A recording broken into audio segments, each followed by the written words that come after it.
जैसे कि आप सब लोगों को पता है कि उत्तराखंड में भी नेशनल एजुकेशन पॉलिसी यानी कि न्यू एजुकेशन पॉलिसी 2020 लॉन्च हो चुकी है और अब 12th के बाद जितने भी कोर्सेज होते हैं हायर एजुकेशन के, चाहे वो इंजीनियरिंग हो या फिर बीएससी हो, बीकॉम हो या आपका बीए हो, वो सारे कोर्सेज अब इसी एजुकेशन पॉलिसी के अंतर्गत कराए जाएंगे। आज के इस वीडियो में यही बात मैं आपको यहाँ पर बताने वाला हूँ कि भाई पहले क्या थी एजुकेशन पॉलिसी और अब क्या हो गई है, दोनों के बीच में क्या डिफरेंस आया है, सारी चीजें इस वीडियो में आपको बिल्कुल क्लियर तरीके से समझाने वाला हूं। बिना टाइम वेस्ट किए वीडियो को स्टार्ट करते हैं। आपके पास 12th में पीसीएम थी तो आप बीएससी पीसीएम में एडमिशन लेते हैं। अगर आपके पास आर्ट साइड थी 12th में तो आप बीए में एडमिशन लेते थे। एंड अगर आपके पास कॉमर्स स्ट्रीम थी 12th में तो आप बीकॉम में एडमिशन लेते थे हायर स्टडी में जाने के बाद। सपोज कीजिए आपने फर्स्ट ईयर में एडमिशन ले लिया और फर्स्ट ईयर करने के बाद आपको ऐसा लगता है कि यार बीएससी मुझे नहीं करनी चाहिए थी या बीए मुझे नहीं करना चाहिए था या बीकॉम मुझे नहीं करना चाहिए था,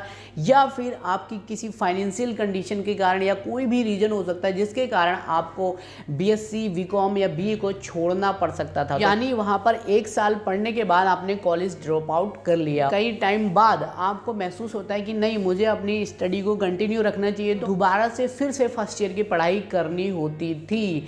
लेकिन दोस्तों अब जो नई एजुकेशन पॉलिसी आई है इसमें आपको दोबारा से नहीं करनी पड़ेगी पढ़ाई। अब मैं से आपको पूरा एक्सप्लेन करके समझाता हूं कि क्यों नहीं करनी पड़ेगी। सबसे पहली बात, आप इसमें बीएससी बीकॉम या बीए वाले नहीं कहलाएंगे, इसमें आप सीधे ग्रेजुएट कहलाएंगे। सपोज कीजिए आपने फर्स्ट ईयर में एडमिशन लिया, चाहे कोई सा भी कोर्स हो, बीए बीकॉम या बीएससी, किसी में भी आपने एडमिशन ले लिया। अब एडमिशन लेने के बाद आपने 1 साल किया, 1 साल का ये कोर्स किया, तो 1 साल का कोर्स करने के बाद आपने सोचा मेरी फाइनेंशियल स्टेज सही नहीं है या फिर कोई दूसरे रीजन के कारण आपने ड्रॉप आउट कर दिया कॉलेज को। उस कंडीशन में क्या होगा कि 1 साल का आपको सर्टिफिकेट मिल जाएगा। यानी उस समय कुछ नहीं मिल रहा था जब ओल्ड एजुकेशन पॉलिसी, लेकिन जो ये न्यू एजुकेशन पॉलिसी है यहाँ पर आपको सर्टिफिकेट मिल जाएगा कि आपने 1 साल पढ़ाई कर रखी है। तो नेक्स्ट टाइम जब आपका मूड बनेगा या फिर जब आपकी फाइनेंशियल स्टेज ठीक हो जाएगी, तब आप अगर दोबारा से अपनी कंटिन्यू स्टडी करना चाहेंगे तो वहां पर आप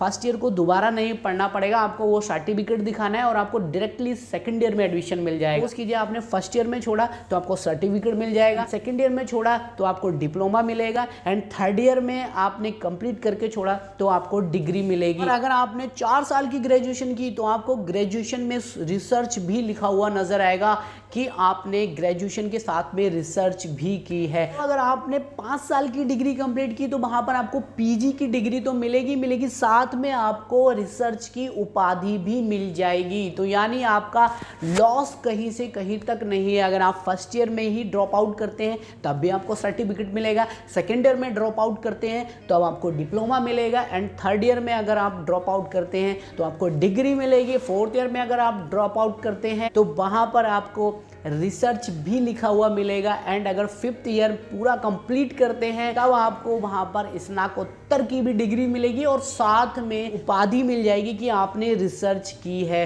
तो है ना बड़ी कमाल की बात। तो आशा करता हूं ये वीडियो आपको पूरी तरीके से समझ में आ गया होगा, और अगर किसी का कोई भी क्वेश्चन हो तो नीचे कमेंट कर देना, उस पर पर्टिकुलर वीडियो बनाकर मैं आपको समझा दूंगा। तो चलिए, तब तक के लिए ऑल द बेस्ट।